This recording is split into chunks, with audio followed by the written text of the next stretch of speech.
Bermas. All right, the great Jason Bermas takes over. Hey everybody, this is Jason Bermas. It is the fourth hour of the Alex Jones Show. And what I really wanted to do here was delve a lot deeper into this whole collusion with big tech and the Biden administration and show that this isn't just the Biden administration. This has been something that's been running for 20 plus years that we know about. That's aside from programs like the CIA's Mockingbird within the media, but big tech companies, and that's really what social media is now. It's a merging of these big tech communication companies and the media. All right, so you have Mockingbird, but as we're going to show you in a second, in a film produced by Alex Jones and Infowars.com and put out over a decade ago, that Norris Insight Systems with the NSA were what? Entwined into all digital communications, all phone calls, and directly bringing them there for keyword searches. Now, this is pre-9/11. This is pre-Homeland Security. This is pre-Patriot Act. All right, so when people bring up Alex Jones, I want people to understand the gravity of that. It was Alex Jones who was out there saying that the NSA and the government was spying on the American people pre-9/11, way pre-Snowden. Way pre-Snowden. And Snowden's revelations really didn't go as far back as this.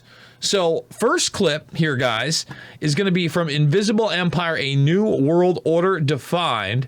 But the other aspects of this article, Truth Cops, by The Intercept, that we're going to get into is how did we go from what I'm going to show you with Norris Insight Systems into Homeland Security, into fusion centers, and into now signature reduction that works hand in hand with big tech. We're going to take you the whole way. And we're going to show you some of these reports via these fusion centers that are over a decade old, and how in 2008, when they were talking fusion centers, domestic terrorism comes up once.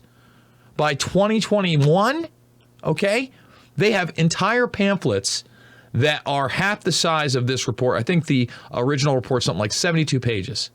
This thing is like 32 pages, comes up almost 200 times. Domestic terror, you're bad. The evil is within. And as they bring out this narrative on a large scale, they have to have further and further surveillance of the people to literally induce a world of pre-crime and thought crime. So let's go to this clip right here. This is Invisible Empire, A New World Order Defined. And even a phony environmental movement. So it should come as no surprise that they have been tracking, tracing, and databasing our lives for years. Many people are aware that the Bush administration engaged in warrantless wiretaps on American citizens. What they don't understand is that it's come out in court that all the major telecommunications companies have been secretly storing every piece of data received from our phones and our computers and handing them over to the National Security Agency. You heard about the government secretly listening in on phone conversations without a warrant, but there is evidence that your email is also being tapped. The government has been intercepting most emails as part of its terrorist surveillance program. That program has been criticized as illegal because it's missing an important ingredient: search warrants. Several years ago, Klein says he came to suspect that AT&T had installed secret computer gear designed to spy on internet traffic at the request of the National Security Agency. This is just a small part of the picture, as AT&T was not the only company involved and emails were not the only issue. The NSA was installing Norris Insight Systems, which are capable of monitoring billions of bits of internet traffic per second. It was also able to monitor any calls trafficked through its system, all websites visited, all instant messaging, and separate types of transaction records. The secret room at AT&T contains gear which enables the government to look at every individual message on the internet and analyze exactly what people are doing. Here's another document. It mentions a company called Narus. Narus makes computer software that can swallow and analyze 10 gigabytes of information every second. That means it could go through all the information in all the books in the Library of Congress in a little over 15 minutes. I want to say this right now. Think about how much further technology is, not only from this report that was years old by the time that I put this film out in 2010, but where it is now. That's the blink of an eye, 15 minutes, probably 15 milliseconds at this point. The documents Klein and others were able to produce were then censored by the NSA. Bankston isn't allowed to talk about the documents in detail. The government has since had them sealed. But he says what is in there boggles the mind. We are talking about a substantial portion of all the communications traffic in the United States. The policies have been shielded by the Obama administration and continue to this day.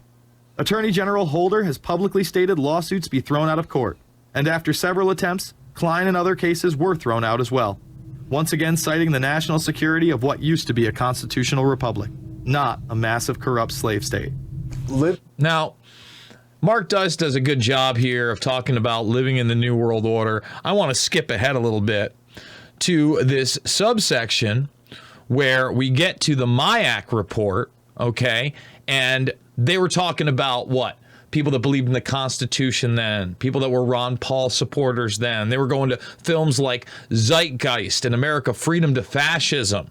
Those were the potential terrorists, laying those seeds down over a decade ago. Department of Homeland Security is targeting citizens who discussed the New World Order, people with a Christian identity, or sovereign citizens who argue that the government has gotten away from the intent of the Constitution and are strong states' rights advocates. People who are anti-immigration, stating, extremists will argue that immigrants are taking the jobs of U.S. citizens during times of high unemployment and without paying taxes. People who oppose the Federal Reserve banking system. People who display constitutional party or libertarian material. People who support Ron Paul. And those who have bumper stickers containing anti-government rhetoric. So, again, the establishment is allowed to talk about what? A new world order. They were going after Christians, again, laying that groundwork as they were putting these fusion centers all over the country. There's more fusion centers than there are states in this constitutional republic. So this stuff is not new. It is not new whatsoever. And I want to show some of these documents right here. So as I said before, state and major urban area fusion centers. This is back in 2008. 72-page document, domestic terrorism, just in there once, right? But the way that they define terrorism after 9/11 via the Patriot Act, bringing in their little Übermenschen-driven Deutschland security, right? It's those social Darwinists at the top, the transhumanists at the top, the people that think they're better than you, both socially and genetically, right? It's whatever they say, and you go against that narrative, right? It could be a politically motivated individual. That's the terrorist. And we see it more and more and more. National Counterintelligence Strategy 2020 to 2022. See, it goes across administrations. You get down to page 8 here, and so important because it shows you that, again, we are all the terrorists. Anybody that would stand up to the establishment narrative, that's it.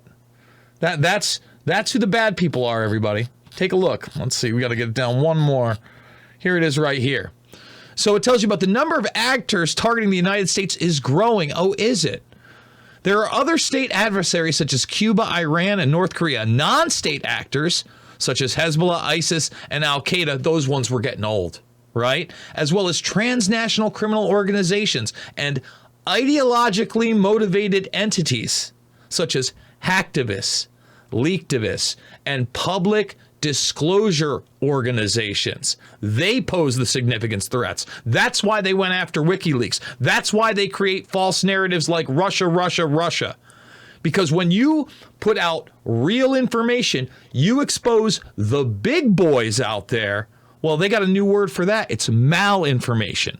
And we're going to get into malinformation and so much more on the flip side of this ad. But guys, let's be real.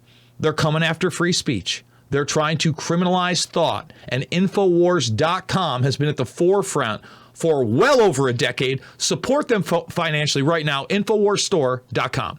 And we are back. It's the fourth hour of the Alex Jones Show. Before I show you that white supremacy and anti-government rhetoric was already on the table for Deutschland, aka Homeland Security, from the get-go, and that it's been empowered, I think it's really important to understand that now the thought police, the narrative controllers, okay, the people that are help running the quote-unquote post-truth world. That's what we're living in, folks, the post-truth world. Before we do that and get into that documentation, I think that it is important to define what malinformation is. Because when I started seeing malinformation, especially in social media, via YouTube and others, I knew that we were in trouble because they admit that all malinformation is factual information they don't like you sharing. And malinformation, factual information shared, typically out of context. So in other words, they put that in there to try to save their behind. Out of context, and it's typical. So not always out of context, with harmful intent that allegedly threatens U.S. interests. So not the government, not the Constitution and Bill of Rights, not the people, U.S. interests. Now, here's my demonetization on YouTube. It's been about 3 years now. This is why I'm demonetized, guys. This is the one line we have. Harmful content, there's that word again. Content that focuses on controversial issues and that is harmful to viewers. Now, in my mind, I should be able to sue these people into the ground because I have never tried to hurt anybody. I'm Paulie Peacenik, right? I'm Gary, let's get along. That's who I am. I'm Teddy, let's talk it out. All right? I think that my greatest tool and our greatest tool as not only Americans, but as a human species is the ability to speak freely and disagree with one another and have different ideas and debate one another. Wow.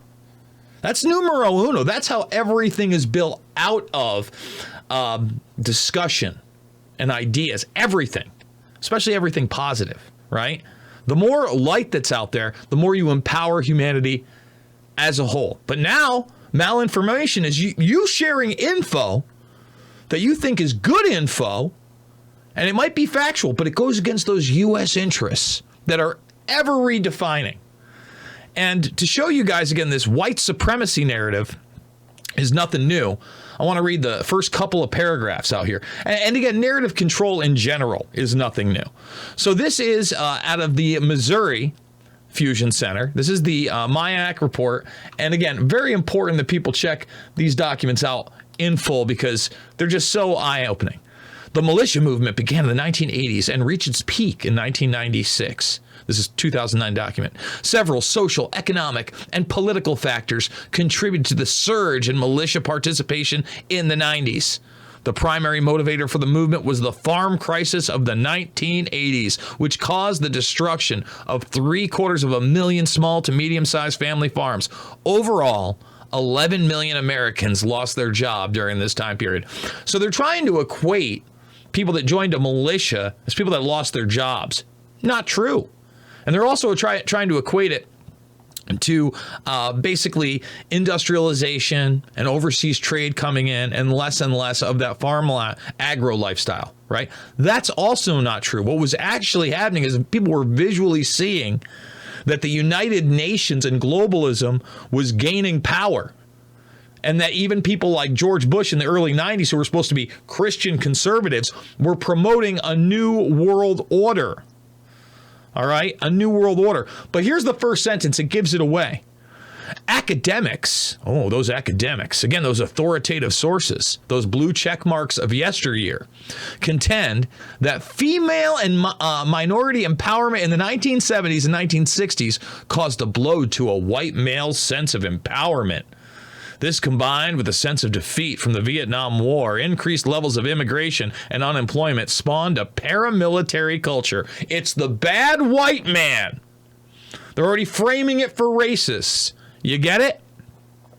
This caught on in the 1980s with injects such as Tom Clancy's novel Soldier of Fortune magazine and movies such as Rambo that glorified combat. Too much toxic masculinity. Now, what was really going on there was the military and the Defense Department working with Hollyweird to project narratives on those military agendas. So they use this as a tool again and again in different aspects. 2009. All the way up to the point that you end up getting this in 2021. All right. This is now a little over a year old, almost a year and a half old. National Strategy for Countering Domestic Terrorism. And it's got all the buzz phrases on the side. This is a project that should unite all Americans, right? When the poopy pants Zombie J puppet is up there last night, barely being able to speak again, can barely speak. And we got to expect that this guy is not only running the country, but he's a unifier, right? It's only unification when you go with their narrative. Together, we must affirm that domestic terrorism has no place in our society. No shizzle. Really? Oh, really? Domestic terror has no place in our society? No kidding. And they want to label everything terrorism. Why? Because then you have no due process. You're not a citizen of this country. You don't have a Bill of Rights. In fact, you're less of a human being anyway in these people's eyes. That's what the social Darwinism aspect of this is. And before he was just a zombie poopy pants puppet, right? He was Joey B, gangster puppet. So I often talk about this idea of a new world order, right? You're not supposed to in the MIAC report. You're a bigot, you're a racist. We're going to expand. We're going to talk about the expansion of that into signature reduction on the flip side of the next break. But how I learned to love the New World Order, an op-ed by Joe Biden in the Wall Street Journal in 1992. Now, this is just after and around the same time that George H.W. Bush, see, right and left, both the same thing, guys, both the same thing, all right, have that same idea of why don't we breathe life into the UN Charter? Why don't we build a new world order? Where is our place going to be in that? It's all right here. Okay, so this spans administrations. This spans even presidencies. You want to talk about cabals or the deep state? It's the continuity of government within the executive branch that utilizes that military-industrial complex. And then you have the transnational corporations then working with that military-industrial complex for these narratives that basically use lobbies to bring this agenda to guys like Biden within the government, and then that's parroted by people in the media like Maddow or Dan Rather back in the day. Dan Rather's one of the worst on Twitter. I mean, he is absolutely terrible. So when we get back, all right, we're going to bring it into signature reduction because it's not just collusion with big tech for malinformation. We're talking about false personas online and beyond with no accountability whatsoever. Well, if you want to be accountable, if you want free speech, if you want to stand up to what these great narratives, this authoritarian future, consider going to InfoWarsStore.com right now, making a purchase of the new book, making a purchase of the supplement, or maybe just giving a donation to Alex Jones for all he's done over the past few decades. We are back. It's the fourth hour of the Alex Jones Show. I am Jason Bermas. I do a show, Reality Rants, 8 a.m. Eastern Time, Monday through Thursday. If you like this information, please consider checking that out. And what I don't think most people understand is that these big tech operations that we're seeing have been co-opted, if not just created outright, if not just nurtured outright, by the military-industrial complex. And they get those contracts sometimes out in front, but then they have those backdoor deals. And when you look at this Future Strategic Warfare document from 2001 in NASA, what they refer to these things are Trojan horse civilian systems at the bottom there. Trojan horse civilian systems. And you notice it's inexpensive for them to do what? Wage information, internet, and psychological warfare on the enemy. Got news for you. The enemy is us. All right. The enemy is us, and I want to just go, I read this so many times, but this whole article really needs to be read. Exclusive, inside the military secret undercover army, just the first paragraph. The largest undercover force the world has ever known is the one created by the Pentagon over the past decade. Again, no oversight whatsoever. Many working under masked identities and in low profile, all part of a broad program called signature reduction. Not even official name. That's an art form that they decided to go with in some of these documents. Now, these are through FOIAs. As far as I know, the authors never shared them with anybody either. The force, more than 10 times the size of the clandestine elements of the CIA, carries out domestic and foreign assignments, both in military uniforms and under civilian cover in real life and online. All right, think about that. This is the biggest undercover force ever. It's in our country. This isn't supposed to be Nazi Germany. This isn't the CIA. This isn't the NSA. This is something different. So again, they are in real life and online. So beyond just bots, they actually create real identities for some of these people. They have backdoor access into so many of these digital infrastructure networks that can give us IDs, right? Sometimes they're hiding in private businesses and consultancies, some of them household name companies, those Trojan horse civilian systems. And well, why are they doing this? Well, it's because this is a very, very real agenda of command and control, trying to bring you into a virtual age of enslavement while having the peasant class, the serfs, under a social credit score carbon-based system. Well, again, you're encouraged to be on VR. You're encouraged to have the brain chip, right? To be transhuman. And they try to use biological technology as a technological fountain of youth for them to live forever. All right? And that's why this transgender agenda is so big, because it's not about transgender. It's about transhuman. And you no longer associating with nature, your biology, the idea of a god. All right? That's what this is really about. And because of that, I want to play my presentation, my From Transgender to Transhuman presentation over at the Reawaken America tour a couple weeks ago. Clay Clark doing a great job over there, and actually has one tomorrow over in Branson, Missouri. I'm not going to be there, but so many other great speakers are. So let's just get to this. From Transgender to Transhuman. In past presentations here, I've talked about Elon Musk being a front for the military-industrial complex and the transhumanist agenda. I've talked about the spiritual aspect of this, and although I'm going to talk about those briefly, what I want to discuss with you is how the transgender movement is really about transhumanism. And to show you that, I want you to take a look at this book. And this is a real book by the most powerful transgender person on the planet. It was written in 2011, and it is From Transgender to Transhuman. And in the very beginning, they discuss billions of sexes. They say that your biological sex is in fact an accident, and labeling somebody a boy or a girl at birth will be viewed as being labeled white or black in South African apartheid. This is written by a person named Martine Rothblatt. Martine Rothblatt also wrote the books in the late 90s, Unzip Genes, where they advocate for no longer having natural childbirth and instead having to license your children to be genetically created.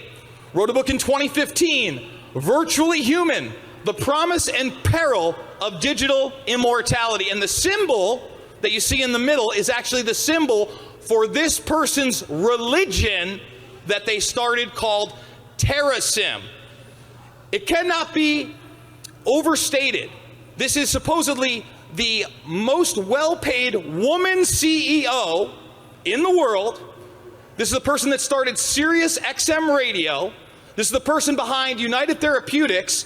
And Martine is in the middle with wife Bina who has been replicated as an android robot in this religion. Now, also the CEO of United Therapeutics, because transhumanism is really two different things. They want us to merge with the machines and use this technology to enslave humanity, while the wealthy utilize this technology to try to biologically stay alive forever. Now, the next clip's going to be the longest one. It's about 3 minutes long, but I want you to meet Martine Rothblatt at a conference called Transformers, put on by Jeff Bezos, The Washington Post, and the good people at Lockheed Martin. Is also the recipient of this year's Billie Jean King Leadership Initiative Award, which is devoted to LBGT issues and puts her in an interesting issue because she has a company, or part of the company is based in North Carolina, which, as you know right now, she might get arrested for going to the bathroom if the governor had anything to do about it. Ladies and gentlemen, Martine Rothblatt. Martine, one of the basic concepts that you're interested in is not just improving life, but it's actually immortality, that we're all going to live forever. And Martine, I might mention, has founded a religion, as one does, known as Terrasym. It's based on transhumanism. And you have the idea that we're not just going to live a long time, but we're all going to live forever. Tell us your concept of immortality and how that actually would work. Thanks, Neely. It's a great pleasure to be here. The idea is one that has been percolating up from lots of people in the information technology industry for a while. Perhaps Ray Kurzweil, who is a prolific inventor, is best known for the idea that as our abilities in the information processing industry, computer software, storage of more and more of our thoughts and our ideas outside of our body. Let's just stop it right there, because we got about 90 seconds left in this segment. What's being discussed right here at this point is, again, not just the track trace database society, the metadata, the social media monitoring, that type of control. They're talking Internet of Bodies, our thoughts, our feelings, our biology. Ray Kurzweil gets mentioned here, and we go into it. Hopefully we're going to be able to finish the whole thing. On the flip side of this, I want to remind people that we need to have open discussions. I just said right there, Elon Musk is a front for the military-industrial complex. I'm not a fan. Haven't seen a huge change in Twitter. And even if I did, I'd still be questioning why he wants to put brain chips in people with DARPA-driven technology, why he has military-industrial complex contracts with SpaceX via Starlink and their ride-along program for DARPA's Blackjack. And Starlink's highest concentration is in Ukraine, and it's hooking into death showers from above via Sidewinder and Ghost drones. We get to talk about that here on Infowars.com. That's why Infowars is so important, because we have to have narratives that go beyond left, right, liberal, conservative. Yeah, I'd love to see a red wave too, but is a red wave going to save us even if we had legitimate elections? Probably not. Infowarsstore.com. Support Alex Jones. Final segment of the Alex Jones Show. Let's not waste any time. Let's jump right back into it, from transgender to transhuman. Becomes easier, more automatic, less expensive. That ultimately we're going to have sort of digital doppelgangers of ourselves that are stored in the cloud and are able to present themselves to any manner of devices. And that as thousands and thousands of software coders and hackers and people in the maker movement work to make the software that runs these digital doppelgangers ever more lifelike, ever more human-like, there'll come sort of a tipping point when people begin to claim that these digital doppelgangers have achieved what we call consciousness, an ability to have a sense of themselves, hopes, fears, and feelings. And at that point, I think the activity will move to the legal arena as to whether or not these digital doppelgangers really are conscious, really do have an independent legal identity. And kind of the trend of progressive thinking is, once there's a scientific consensus, and in this case it would be the science of psychology, that being the science of the mind, that these digital doppelgangers are in fact cyber-conscious, then they'll begin to acquire the sorts of rights and protections that... So as you can see, after there's a scientific consensus, because we all should trust the science, they will be conscious. They will have rights. And at that same conference, you have this individual here who's already gone through transhuman surgery. And immediately they talk about the transgender movement and how these type of surgeries were done in the 50s and 60s underground, just like the transhuman experiments are being done now. But that humans don't have. So we are in a stage in history that we can actually design what species we want to be. I consider myself a trans species because I'm adding senses and organs that other species have. And you can add many, many more senses that other species have and organs that other species have. And we'll start seeing this in the 20s because it's now growing. It's happening underground. There's already many surgeons that are willing to do the surgery anonymously in the same way that in the 50s and 60s, transgender operations were being done a bit underground. Now cyborg surgeries are being done a bit underground, but in the end, bioethical committees will also accept that cyborg surgeries should be allowed for everyone that wants to extend their perception of reality, at least to the level of other species. And that's where we see this going. Now, it's being promoted by the World Health Organization and the UN that are now telling you there is a multitude of genders. This is not just to sexualize your children. This is to end the idea of God and nature and actual biology. Okay, and the person best known for this is Ray Kurzweil, which Martine Rothblatt is a disciple of. Behind me, you'll see the books, The Age of Spiritual Machines, which will show Kurzweil talking about, The Singularity is Near, and then the cover story, Can Google Defeat Death? Well, Ray Kurzweil has been trying for over a decade with Google with their immortality division, Calico. And guess what? Ray Kurzweil also has a female alter ego. Who is Ramona? Well, this is a project that started a number of years ago. She's my female alter ego, and we'll have virtual bodies in these virtual reality environments, particularly when it's through the nervous system. When we have nanobots in our brains that can shut down the signals coming from our real senses, replace them with the signals that your brain would be receiving if you were in the virtual environment, then it'll feel like you're in that virtual environment. Your body doesn't have to be the same body that you have in real reality. A couple could become each other, for example. And so I wanted to demonstrate how you could do that. Well, in virtual reality, you can be who you want to be, and you can be where you want to be and with whom you want to be. In virtual reality, you can be someone else. You don't have to be the same boring person all the time. I mean, you all have these personalities inside you that don't quite fit with your bodies in real reality. So basically, most people just kill them all off. Some people don't actually keep any of their personalities, which reminds me of some of my old boyfriends, but that's another story. Mr. Kurzweil. So this is actually a serious project. So it is a serious project, and he is hoping, and this is back in 2006, that Ramona will be the first to pass the Turing test, and that's the test where you can no longer tell whether you're dealing with an AI robot or an actual human being. Here Kurzweil discusses the age of spiritual machines all the way back in 1999, where he admits that these things may not be conscious, but these entities that we create will convince us that they are conscious, and they will get rights themselves.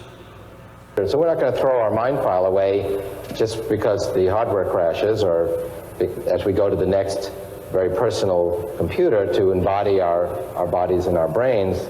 We'll copy them, and we'll retain that information. There's a little fly in the ointment from my perspective, which is just because there's this entity that thinks it's Ray Kurzweil because he has that memory, that snapshot of all the memories and knowledge that I've accumulated over the last several decades that have been on this planet. I'm still, the old Ray Kurzweil, which is me, is still here in my carbon cell-based brain, and so my consciousness hasn't really been transferred over to this new entity. In fact, you could have scanned my brain while I was sleeping and go and create this copy. I wouldn't even necessarily know about it. So I'll just probably end up jealous of this guy because he'll share my ambitions and dreams, but he'll be in a much better position than I am to fulfill them.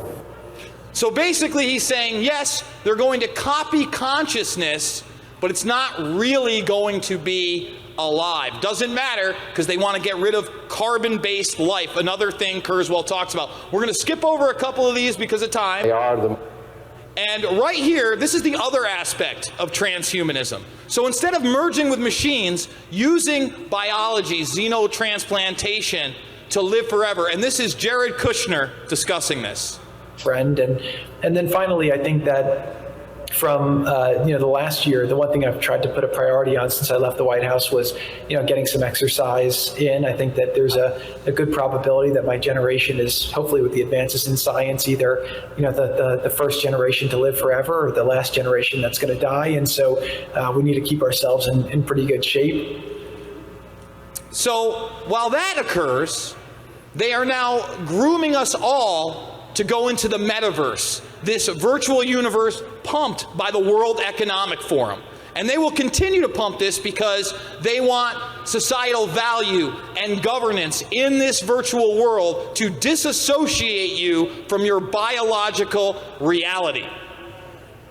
What you're looking at here is a future strategic warfare document from NASA where they predict that the bio-nano era will begin in 2020. Again, the shots bio-nanotechnology began injecting people in 2020, and that they are going to genomically design and repair the human species. The man who wrote this was the chief scientist at NASA then, has been around for decades, and is still the chief scientist at NASA. Let's hear what he has to say. Humans are now becoming cyborgs. We have cochlear implants to hear, artificial retinas to see, artificial hearts to live, artificial limbs to move, artificial organs to function, and brain chips. There's a couple 100,000 people wandering around with brain chips now to fix congenitally defective brains and increasingly to fix memory and other things. DARPA's working on brain chips for super soldiers.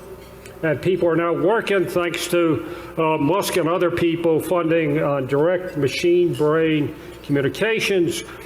It's not us versus them, us versus the machines. We're merging. And this is the human evolution of the humans. There is no more natural evolution of anything.